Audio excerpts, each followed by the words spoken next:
যেটুকুন আসত তো করে আমনে করি কিছু আঙ্গ দেশের কাজী ইব্রাহিম আঙ্গবাড়ির লোককুরা বসুকুর ইউনিয়ন হিয়াদে অজ্ঞা আছে কাজী ইব্রাহিম নে কাজী ভাড়া ওরা হাগলে কি কয় এত বছর পরে পাগলে কয় 16 ডিসেম্বর বেলে কালো দিবস আল্লাহর গজব তার উপর পড়ুক তারে মিম্বারে তো লাথি মারে নিচে আলাম দরকার ছিল এত বড় বেয়াদব সে কিরে বলল সে 16 ডিসেম্বর পাকিস্তান থেকে পাকিস্তান পৃথিবীর মেয়েদের একটা বর্বর জাতি পৃথিবীর মেয়েদের এরকম মানুষ আর নাই পৃথিবীর মেয়েদের পাকিস্তানের মতো এত বর্বর জাতি আর অন্য কোনো দেশে নাই তার কারণ আমরা বাইরে ছিলাম পাকিস্তানের গুলো কাজ করছি দেখছি যে পাকিস্তানেও কি অবস্থা পাকিস্তানের কি বর্বর এটা কোনো মানুষের আওতায় পড়ে না পাকিস্তান তো মুসলমানের আরো কম হুজুর তৈব শাহ হুজুরের যা মুরিদান আছে মুসলমান আর তো মুসলমান নাই তো তোমরা এগুলো ছাড়ে দি সবাই ভালো হও মিথ্যাচার ছাড়ি দাও মানুষের ইমেল চিনিবিনি করিও না ক্ষমতাল্লায় তোমরা এত হাগল চুকিলে তোমগো ক্ষমতার আগে তোমরা যেদিন করছো রাতের অন্ধকারে 4000 কতটি থানা তোমরা লুট করছো কতগুলো পুলিশ অফিসার সহ কনস্টেবল সহ তোমরা মারছ তোমাদের তো মুসলমানি তো ওখানেই শেষ একজন মানুষ যদি কোনো মানুষকে অন্যায়ভাবে হত্যা করে সঙ্গে সঙ্গে সে কাফের যায় কোরআনে কারীম একজন মানুষকে বাঁচিয়ে দেওয়া পুরো পৃথিবীর মানুষকে বাঁচিয়ে দেওয়া সমান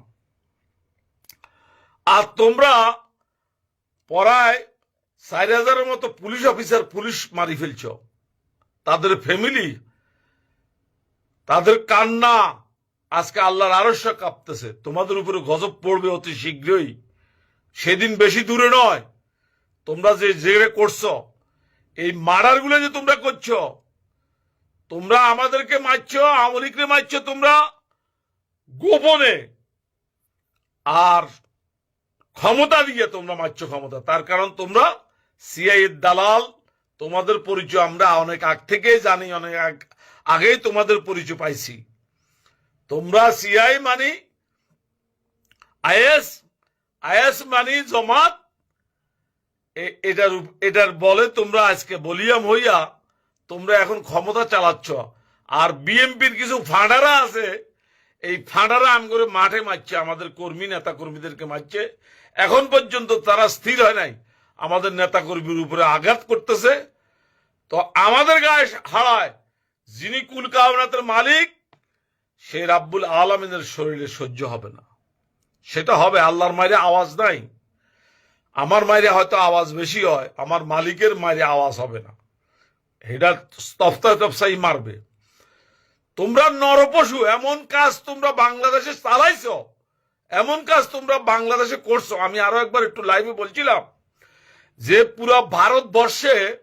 এমন কোন ডিস্ট্রিক্ট নাই যে অলি আল্লাহর মাজার নাই যেখানে 80% লোক হিন্দু সেখানে একটি মাজারের উপরে কোনোদিন তারা অশ্রদ্ধা আচরণ করে নাই আর তোমরা শতকরা 80% মুসলমান তোমরা কি অলি আল্লাহর দরবার ভাঙো তো তোমাদের উপর গজব পড়বেই অতি শীঘ্রই সেটা পড়বে ধৈর্য রাখো আর আমি আমাদের আওয়ামী লীগের সকল নেতাকর্মী আওয়ামী লীগের বিভিন্ন অঙ্গ সংগঠনের নেতাকর্মী সবাইকে বলবো আপনারা শাওয়াতম পড়বেন যে যে দুরূদ শরীফ পড়েন দুরূদ শরীফ পড়বেন তাহাজ্জুদ পড়বেন ধৈর্য রাখবেন প্রভু মালিকের কাছে প্রার্থনা করেন প্রভু মালিক আপনাদের অতীতের ভুল যদি ভুল ভ্রান্তি করে থাকেন সেটার জন্য ক্ষমা চান সামনে মানব কল্যাণের জন্য কাজ করবেন এই আরোদা করেন